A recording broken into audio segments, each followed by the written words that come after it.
magnificent. If you're the child of the 80s like I was, that was indeed magnificent. Hello and welcome back to another episode of Fumbling Through the Galaxy. I'm your host, Severus Snape. Those of you who have watched my channel before know that I am primarily a Star Wars collector. 99.9% of what I have is Star Wars. I live and breathe and bleed Star Wars, but I am also a collector. And through this incredible journey on YouTube, I've met a host of other fantastic collectors who collect all sorts of things that I'm not necessarily familiar with. But through that and through those people, I have learned a lot about other IPs. It has rekindled some of my childhood because I am a child of the 70s into the 80s, and has reminded me of how just incredibly diverse our community is and collecting is. And so this is my kind of, my branch off from my comfort zone into a character that was near and dear to me, or maybe not near and dear to me, but a character that reminded me very much of that era, specifically the 80s and the incredible sword and sorcery era that we had in the 80s. We had all your Conan, we had all your Beastmaster, we had, sword and sorcerer, we had Excalibur. I mean, the list goes on and on and on. The 80s truly captured sword and sorcery unlike any other decade in film. And so, this is Red Sonja. And Red Sonja, of course, is a comic book property, and that's really where she was born and flushed out, and that's where she resides today. But in 1985, we did get this movie with Brigitte Nielsen, Arnold, and a whole other cast of great actors and actresses that brought together this movie. It was a critical flop. It was a commercial flop, yet it holds a place that's near and dear to all of us who were in our very early teens, if not preteen, and just fantasize about being in a world of sorcerers and heroes, and just conquering good versus evil. So I'm really looking forward to taking a look at this statue. I'm looking forward to talking a little bit about Red Sonja. So you know what? Let's get to it. Let's get to the table. Let's have a look, and let's see if Sideshow delivers once again. Okay, so here we are at the table, having a look at this incredible Red Sonja premium format statue from Sideshow. So, a little bit about Red Sonja. I guess if you're not familiar with her, she was a character that we were first introduced to in the Conan comic series, specifically in 1975. She appeared in Conan, I believe, volume 23. And that's when we were first introduced to Red Sonja, known as She-Devil with a Sword. And so you can see here on the box art, they capture that title, they capture that look from the original 1975 comic book first appearance. And so she basically remained a property and I guess a guest star, for lack of a better word, of the Conan property until about 2005, at which point she moved from Marvel into the Dynamite comic books. At that time, Dynamite started to cross her over with a bunch of other characters.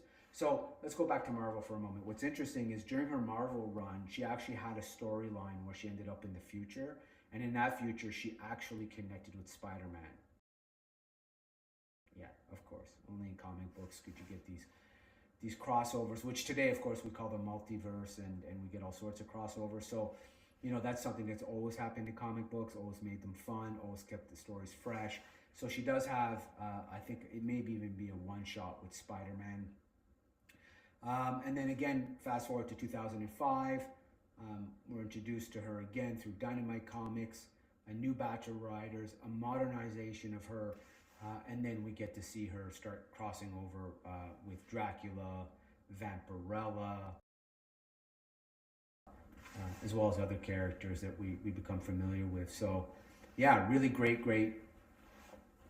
character.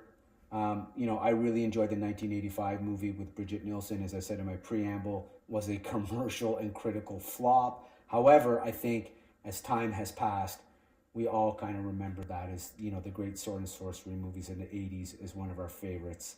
It had Arnold in it, had a lot of great actors in it. And here we get a great look at the statue. Once again, Sideshow absolutely killing it with the box art. And so let's take her out of box, let's have a look, and let's talk a little bit more about Red Sonja. Okay, so here's the base out of box, and wow, what an absolutely incredible base. So here, of course, we have the head of the snake. Just fantastic sculpting. You even have some of the organs, the innards, you know, broken bone tissue, the clear severed head here. This is actually one of the biggest and meatiest bases I've actually gotten from Sideshow. So this is really exciting to me. This is really, really beautifully sculpted. Yeah, so there's the base. Now let's get to the rest of it. And man, if the rest of it is anything like this, it's going to be amazing. Okay, so the torso really is simple, like basically is a one piece. So from feet all the way up to neck is a one piece. And then of course, we're going to connect this fantastic face sculpt that we see here into the neck piece. Pretty simple. It's a plug and play system, so you know, can't really miss. We'll have a closer look at her face in a moment. And let's take a look here. There we go. A little closer. And so again, you know, just really, really good stuff so far. Great sculpting, great look. See if I can get it a little closer. There we go. So there's just, again, fantastic sculpting from Sideshow. They really never miss on their sculpts. She looks great. She has a great stare. You know, really fierce, neutral look. Great sculpting in the hair. Really love the armor sculpt, both on her shoulder and arm. So looking really good. Let's keep unpacking. Okay, so here she is, basically fully assembled. I have chosen, so you actually get two different options for the right hand. So you actually get the battle axe sword, which is the look that I would go for in my display. With this great bloodline here, or you actually get a second hand carrying, so the double sword look. So I'm definitely going to opt for that, the battle axe look. And so let's have a closer look at all the detail here. So again, you can see some just fantastic texturing in the axe, great blood splatter, fantastic handle, really well sculpted in the hand, the glove, this extra dagger actually is another piece that you can put on her. Again, looking at the back of the sculpt, the blood splatter on her leg really coming out of this great severed head looks really, really good. And you know, the blood splatter on the sword, again, no lack of detail there. So yeah, that's basically the Red Sonja figure. You know what's interesting, and I guess if we're talking a little bit more Red Sonja, what's interesting about this character is the differences between Marvel and Dynamite, if you're wondering, is in the Marvel lore, which is what we saw in the 1985 movie, of course, her village is massacred. She's bestowed powers. However, she can only keep those powers if she refuses to sleep with men. And if she does decide to sleep with a man, it has to be a man that can best her in combat, which is, of course, the scene that we see between Bridget Nielsen and Arnold in the original film.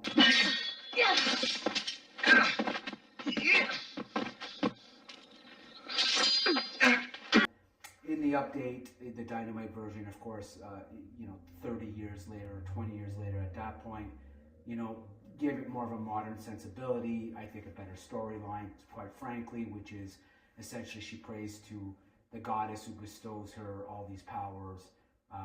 And you know, it's not related to having to live a certain lifestyle or you know, be bested in combat by a man.